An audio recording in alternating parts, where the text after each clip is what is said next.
Noch vor der Einführung der Pak 38 forderte die Wehrmachtsführung bereits eine leistungsfähigere Waffe. Aus diesem Grund erhielt Rheinmetall 1939 den Auftrag zur Entwicklung eines entsprechenden Geschützes. Um die Umsetzung des Auftrages zu beschleunigen, nahm man den Entwurf der Pak 38 und vergrößerte diese leicht in den Dimensionen. So entstand die Pak 40, welche ab 1941 zur Truppe kam. Visuell waren sich daher beide Modelle bis auf Details durchaus sehr ähnlich. Die Maße der Pak 40 betrugen 6,2 Meter in der Länge, 2,08 Meter in der Breite und 1,2 Meter in der Höhe. Die Pak 40 hatte ein 7,5 cm Geschützrohr gegen den 5 cm des 38er Modells vorzuweisen. Somit war auch die Durchschlagsleistung deutlich gesteigert, da dies vor allem an der Ostfront den Konfrontationen mit den neu auftauchenden Modellen der KW-Reihe und den T-34 zugute kam. Die maximal wirksame Schussweite betrug 2000 Meter und somit 500 Meter mehr als die der Pak 38. Aufgrund der Materialknappheit während des immer länger werdenden Krieges wurde nicht wie bei der 38er Leichtmetall, sondern zunehmend Stahl verwendet, was logischerweise das Gewicht drastisch im negativen Sinne beeinflusste. Im Mannschaftszug war die Pak 40 daher mit ihren mindestens 1,4 Tonnen nur noch mit Mühe zu bewegen. Somit wurde bei Stellungswechsel meist auf Zugfahrzeuge zurückgegriffen. Bei schlammigem Terrain wurde selbst dies äußerst aufwendig und langwierig, weshalb bei schnellen Rückzügen an der Ostfront viele Geschütze einfach zurückgelassen werden mussten. Um diesem Problem etwas entgegenzuwirken und die Mobilität des Geschützes zu steigern, wurden im Laufe des Krieges viele Selbstfahrlafetten mit aufmontierter Pak 40 angefertigt. So zum Beispiel die Marder Modellreihe. Im Laufe des Krieges sollte sich herausstellen, dass diese Waffengattung sehr erfolgreich war. So kam es auch zur Entwicklung der KWK 40 auf Basis der 7,5 cm Pak 40 L46. Diese neuen speziell für Panzerkampfwagen entwickelte Geschützrohre wurden bei einigen Modellen der Panzer-4er-Generation als auch den Sturmgeschützen eingebaut. Ein Geschützrohr hielt ca. 6000 Schuss und war äußerst präzise. Oftmals wurde die Pak 40 auch als leichtes Feldgeschütz eingesetzt, doch aufgrund ihrer recht geringen Höhenrichtweite von 22 Grad wurde einfach das Rohr der Pak 40 L46 auf die Lafette der 10,5 cm leichten Feldhaubitze 18-40 umgerüstet und somit entstand die Feldkanone 7M85.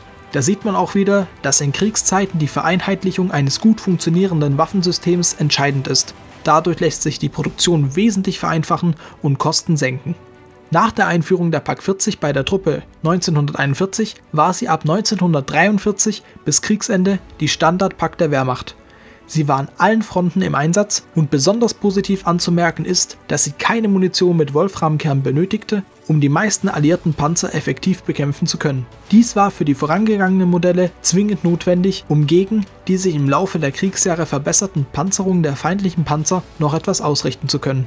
Auf eine Entfernung von 500 Meter vermochte die Pak 40 eine 135 mm starke Stahlplatte im 90-Grad-Winkel zu durchschlagen. Die Panzergranate 40, also die Munition mit Wolframkern, sogar 154 mm.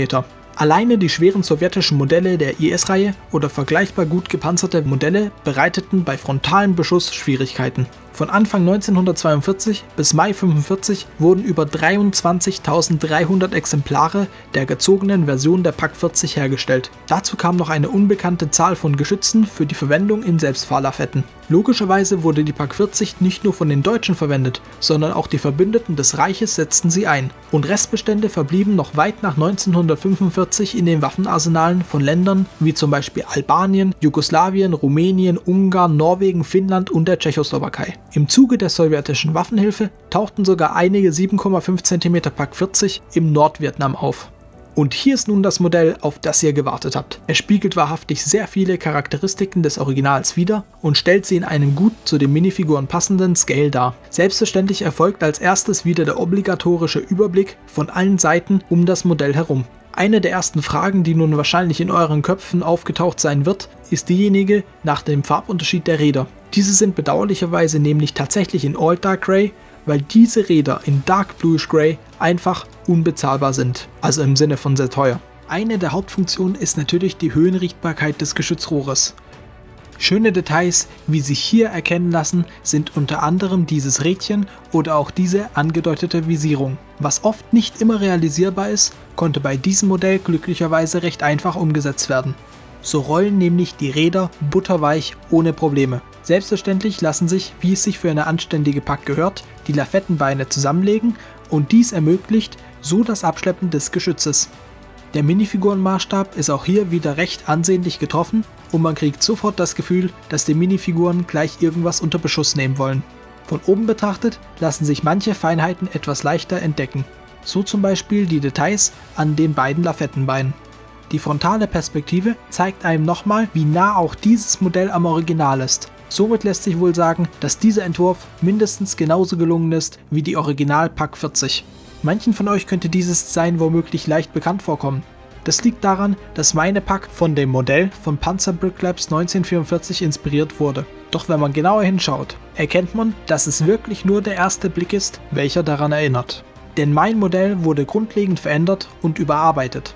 Um aber auch wirklich auf Nummer sicher zu gehen, habe ich Kontakt zu ihm aufgenommen und geklärt, dass ich mich an seinem Modell inspiriert lassen habe und dies verkaufen werde. Er hatte damit überhaupt kein Problem und somit ist alles im grünen Bereich. Übrigens habe ich mein Modell der Pack 36 minimals verändert, damit sie besser im Scale zu meinen anderen Modellen passt. Wahrscheinlich wird mein nächstes Video Informationen zum Mock Contest enthalten. Haltet also die Augen offen, denn es ist wirklich bald soweit. Oder ihr aktiviert einfach die Glocke. Aber anyway. Also, dann wünsche ich euch noch eine schöne Woche und wir sehen uns dann im nächsten Video wieder. Bis dann, macht's gut, ciao!